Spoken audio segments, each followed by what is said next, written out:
Tapi kalau di dalam hakikat ispana manusia tidak ada yang ada akunya Allah.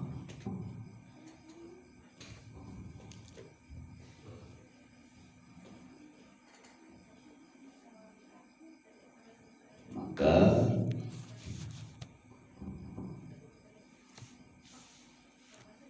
nafsu sama ruhani, nafsu itu adalah kotoran. Kotoran ketika dibiarkan akan mengotori. Nafsu dibiarkan akan mengotori.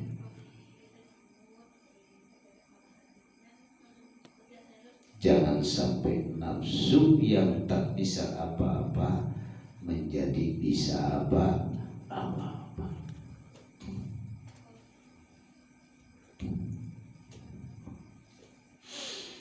Maka Allah ngujinya lewat keluarga dan lewat paling nu dirasakeun lamun pasikeun di dunia jelema nu paling ripuh lewat keluarga. Namun geus dijauhkeun coba harta muncul, pasti muncul. Susah untuk rezeki pasti muncul. Lelaki tak bisa apa-apa, selalu diam. Kenapa lelaki selalu diam? Karena lelaki disitulah tak bisa apa-apa. Kenapa lelaki tak bisa apa-apa? Sedangkan di dalam Al-Quran terus jelas ar-rijalu qawwamuna 'ala nisa. Pembangkit dan pendiri dan penguasa di dalam rumah tangga itu adalah suami.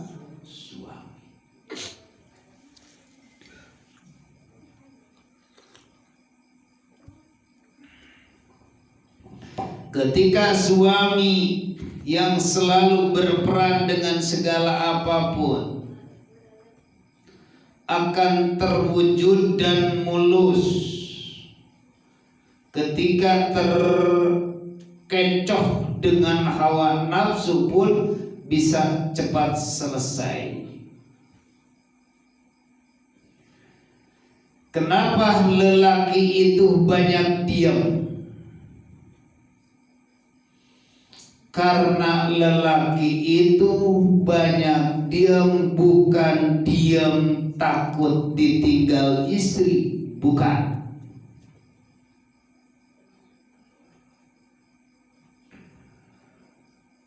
Tapi kebanyakan di dalam syariat bila mana suami banyak diam daripada banyak mengawar antara bermasalah maupun dalam rumah tangga, akan muncul permasalahan.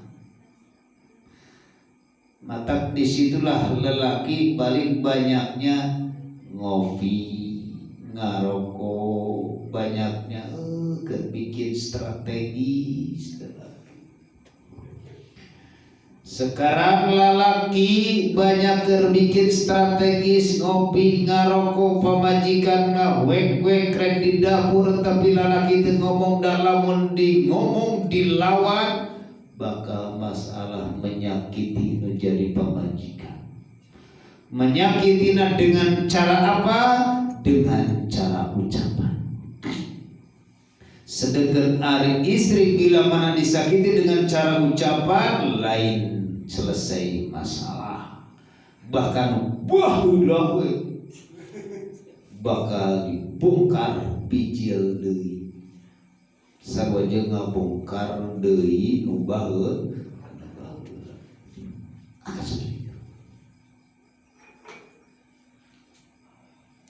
Memang secara berpikir lelaki itu dari dulu selalu diperankan oleh orang tua, maneh kudu jadi lelaki yang tangguh,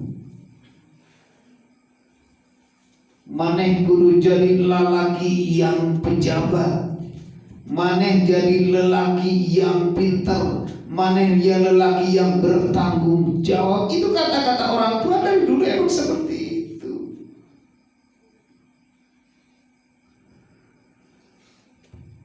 Terus dalam rumah tangga menjadi penanggung jawab. Maka pada secara syariat di dalam Al-Quran, ar-rijalu qawwamuna 'ala nisa, tapi omong segala-galanya dari lelaki.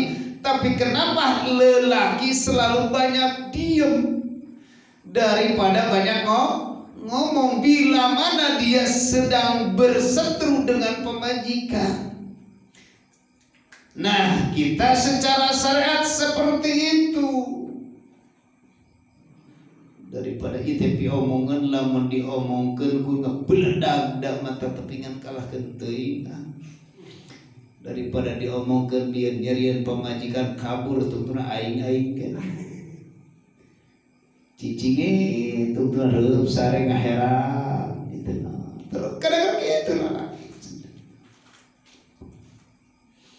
Bikin strategi ya Allah. Kadang-kadang lelaki geus mulai rasa terhadap jadi pemajikan, geus mulai boga. Kenapa? Karena banyak penolak. Karena lelaki tega leduk.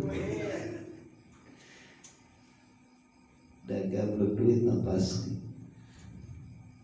Jadi bingung paling dapat tarang ke tiga belum bisa nah syariat cerita di dalam tarikoh supaya kita paham kenapa lelaki itu banyak diam, wanita itu banyak ngoceh.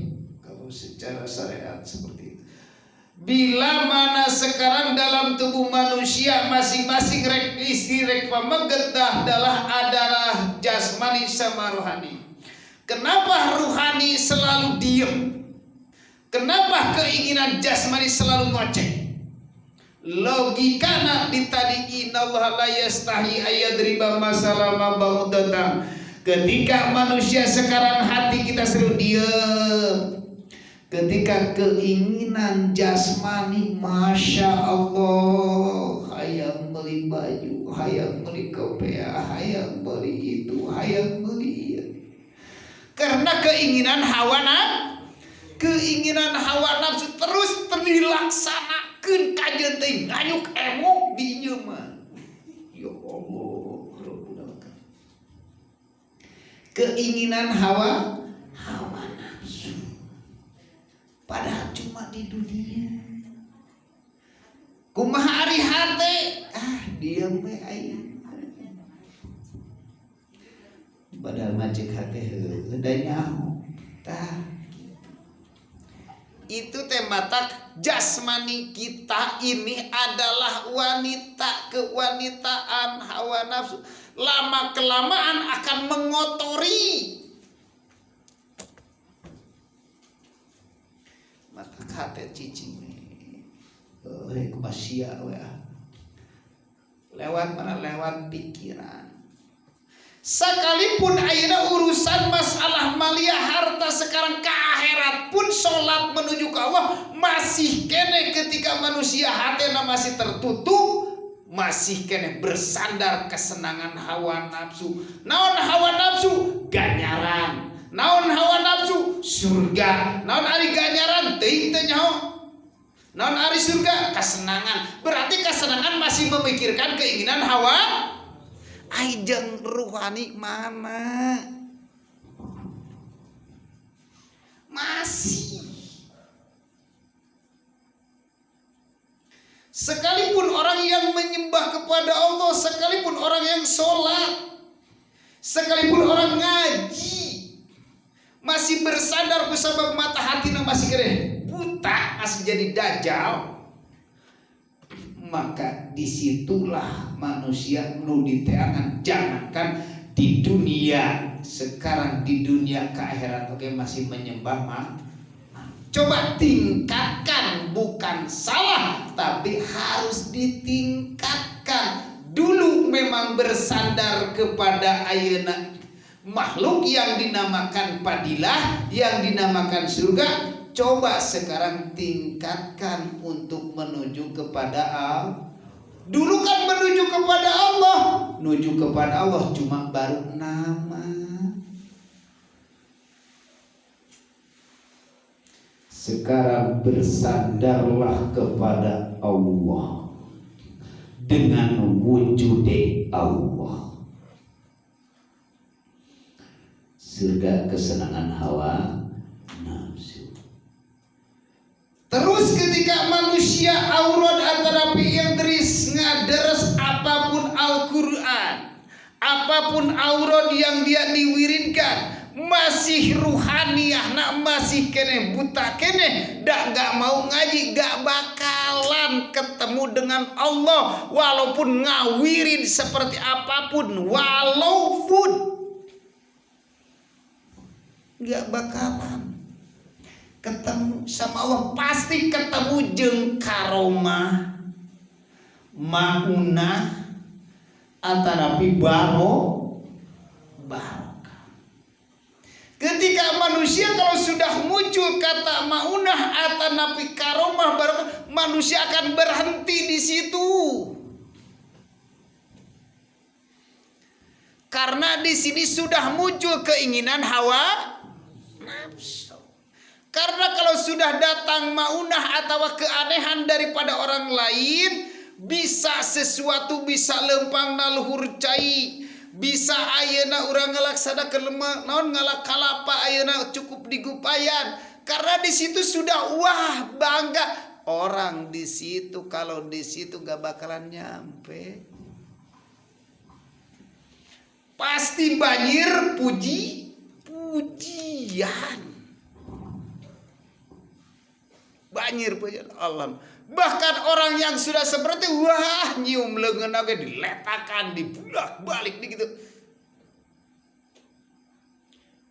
Karena di situ sudah ada karomah, tapi yang dititipkan oleh Allah kemuliaan tidak mau meningkat. Tak aurat tinggalkan kudu karena Allah itu bukan cuma diucapkan tapi dinyata. Karena Allah itu wujudkan di dalam rasa. Kalau cuma ukur kata-kata ya begitulah. Ruhaniahna akan gila hormat.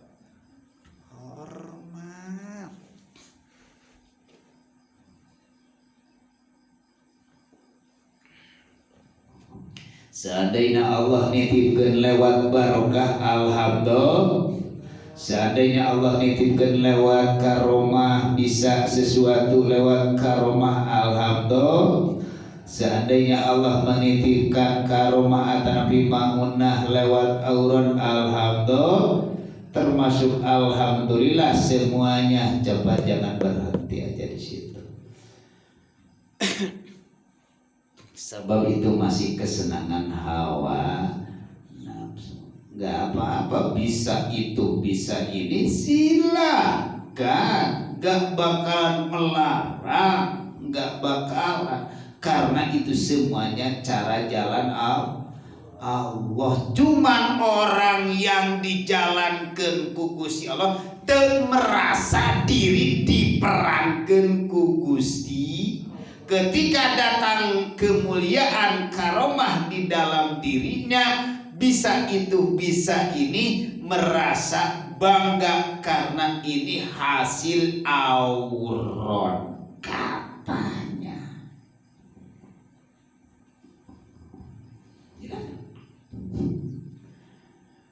Bila mana orang yang menuju kepada Allah bukan nama. Karena lamun nama Allah itu ada di Sidratil Muntaha, lamun nama ada di atas. Padahal nama Allah tidak ada di atas, tidak ada di bahwa Allah itu ada di mana-mana, teka mana-mana.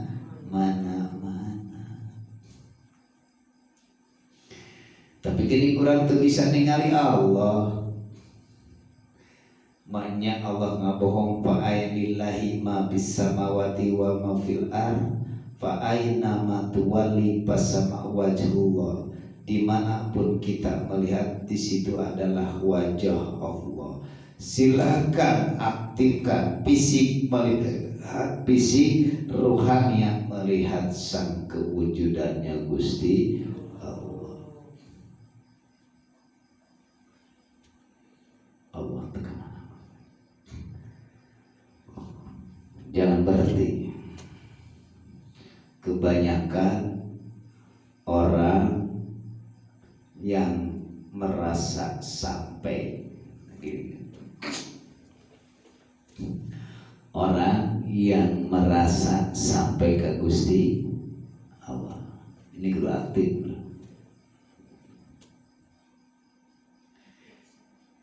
Orang yang sudah mengenal Allah merasa sampai ke Allah, sudah gak mau ngaji, sudah gak mau untuk mendengarkan lagi, karena merasa sampai. Tak sadar manusia itu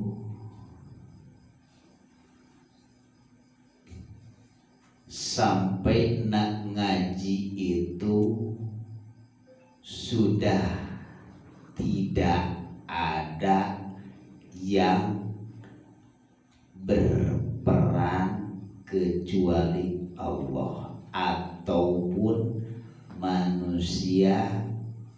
Sampai nak ngaji contoh Al-Halat Syekh Siti Jenar itu sampai sudah tidak ada yang wajib ngaji, sudah tidak ada yang wajib bertoriko, sudah tidak ada yang wajib berhakat, sudah tidak ada. Baru di situ.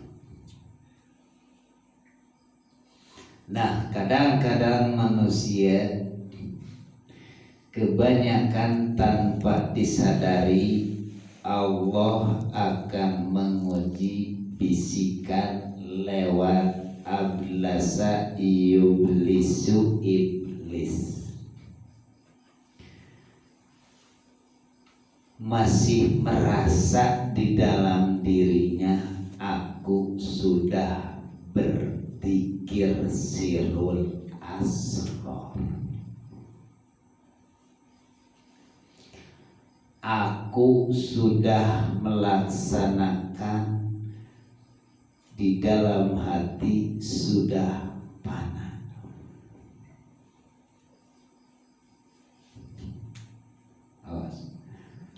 Merasa di dalam diri karena aku sudah paham dikir di dalam dikir fana. Disitulah kudu muncul di dalam hati fanaul haq.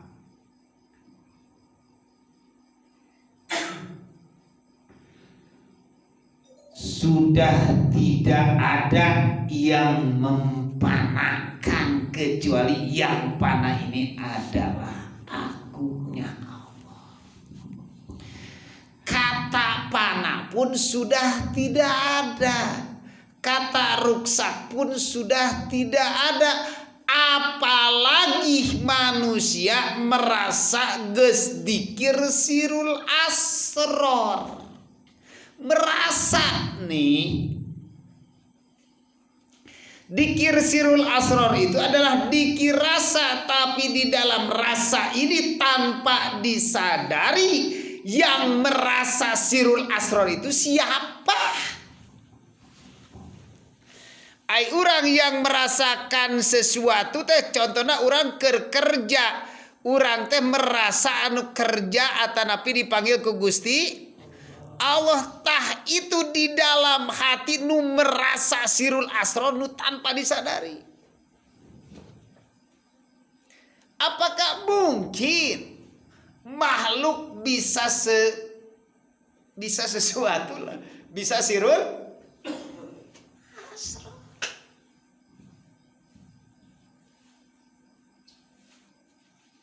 Ini tanpa disadari.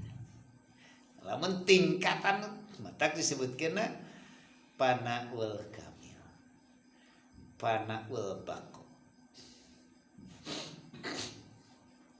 Pokoknya sudah tidak ada.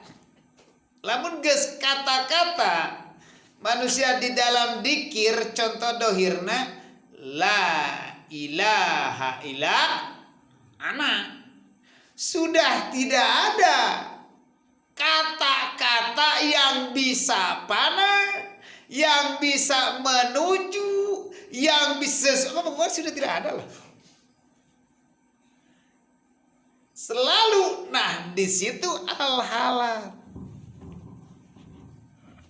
tidak ada, karena di situ masih menyekutukan Allah jeung delwat rasa. Ini rasa anu ari tadi mah secara tema di dalam syariat mah dirinya. Diri menyekutukan Allah jeung diri. Nah, ayeuna di dalam rasa eta rasa anu bisa sirul asros tanpa disadari. Geus teu bisa berkata-kata. Geus teu bisa berkata-kata.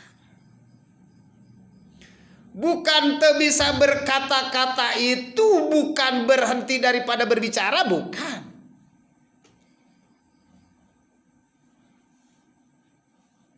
Bukan. Memang kalau secara kebanyakan orang sudah enggak mau berbicara itu merasa dalam diri sudah tidak diberikan rasa untuk berbicara. Padahal seperti interaksi karena masih di dunia. Masih di dalam syariat. Di dunia ini kan syariat apapun. Di masyriq ka maghrib yang kelihatan sekasat mata dikerjakan.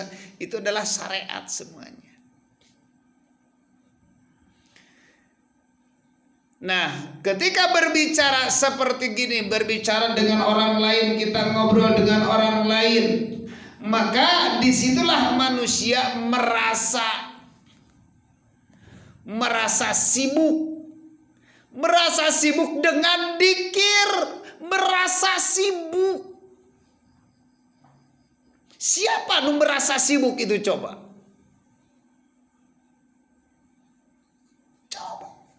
Nu merasa sibuk itu siapa? Berarti manusia ini. Sedangkan manusia mempunyai sifat makhluk mempunyai sifat la haula wala quwata illa billah. Merasa sibuk. Awas, ini berbicara rohani. Ketika orang lain berbicara mengajak ngobrol dengan kita dibiarkan aja karena kita dirasa sibuk je. Padahal di hadapan kita yang kita diajak ngobrol itu siapa yang bisa mengobrol? Coba, apakah mungkin Pak Jaman ngajak ngobrol bisa ngobrol? Enggak kan? Nah, itu kesibukan kita. Kata daripada memahami daripada dzikir sirul asror, dikirasa kalau di dalam thariqah enggak apa-apa. Kalau sudah paham, ini tinggal. Maka silahkan jasmani bersama jasmani. Ketika berjasmani bertemu dengan jasmani berarti makhluk melihat makhluk. Mungkin enggak makhluk bisa melihat. Kalau cerita hakikat tak mungkin kan? Dan interaksi secara dohir makhluk yang ketemu makhluk lewat pikiran ucapkan lewat mulut, tapi hati di situ ada siapa?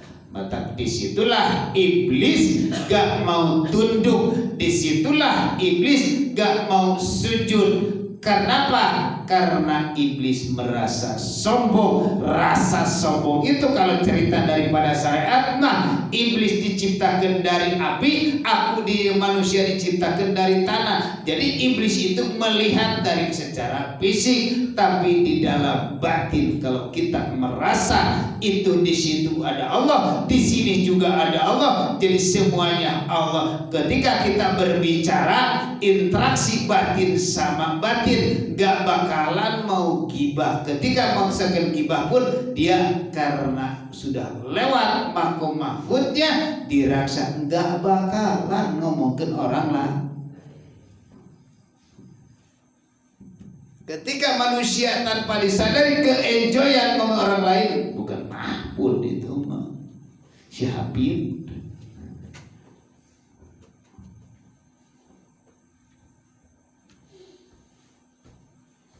Itu. Nah ini kelasnya kelas iblis. Ngerasa ya Allah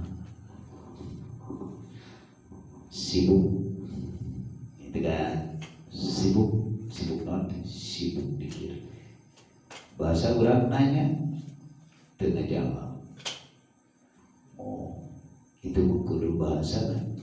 Cerita di akhirat berarti cicing, paharep-harep ngahuhuleng, saling pelong, saling tatap, serenge, saling pelong, saling tatap, serenge itu ngomong. Berarti itu geus bicara batin, tah lamun geus berbicara batin jeung batin pasti paham. Ketika ngobrol muncul, itulah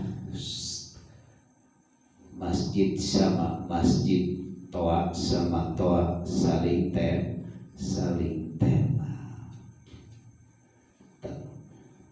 Di atas gua Allahu Akbar, di rawa belut Allahu Akbar, Allah semuanya. Inilah disebutkan kesusahan keresahan hamba. Maka ketika kita muncul mempunyai keilmuan, sudah dipahamkan bahasa alhamdulillah, terus dipahamkan Allah sebagai makhluknya.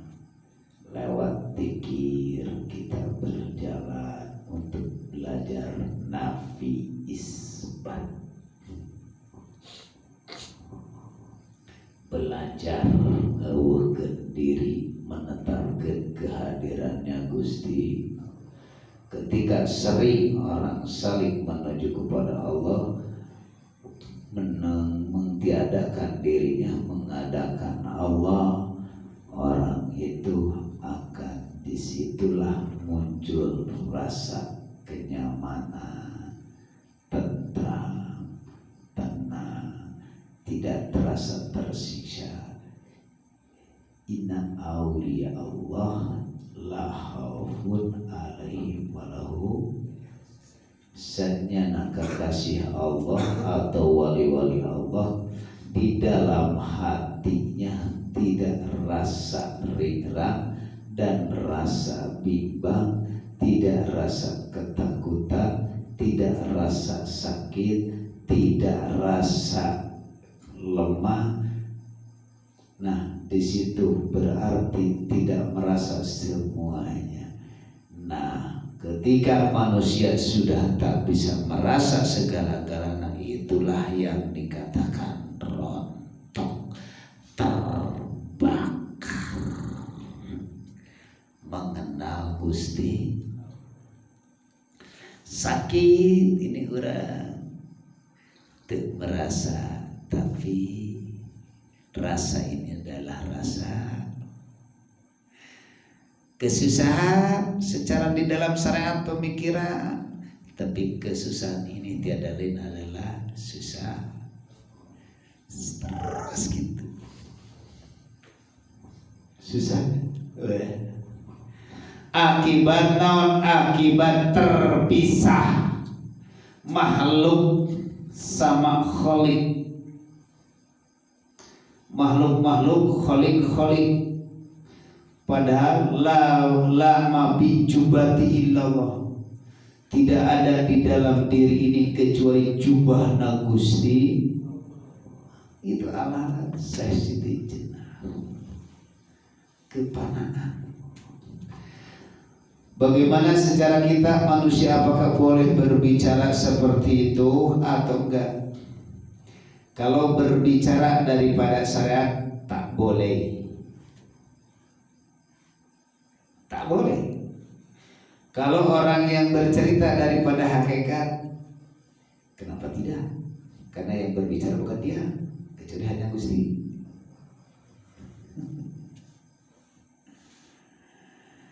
Ketika orang memberikan ceramah masih dalam keadaan tinggi nadirina lewat akalnya, pemikiran rohani yang belum pertemuan dengan Allah, tak boleh. Karena ini Tuhannya adalah akal. Kenapa Tuhannya akal? Ada Tuhannya malaikat, itu nyembah malaikat. Nah, kita malaikat dengan rahmat Allah, maka disitulah temui dengan Allahnya, maka disitulah Allah akan memberikan pemahaman kepada hambanya. Kalau secara syariat lewat akalnya, kalau di sisi Allah itu adalah lewat para malaikat, kalau secara hakikat Allah sendiri yang memberi paham.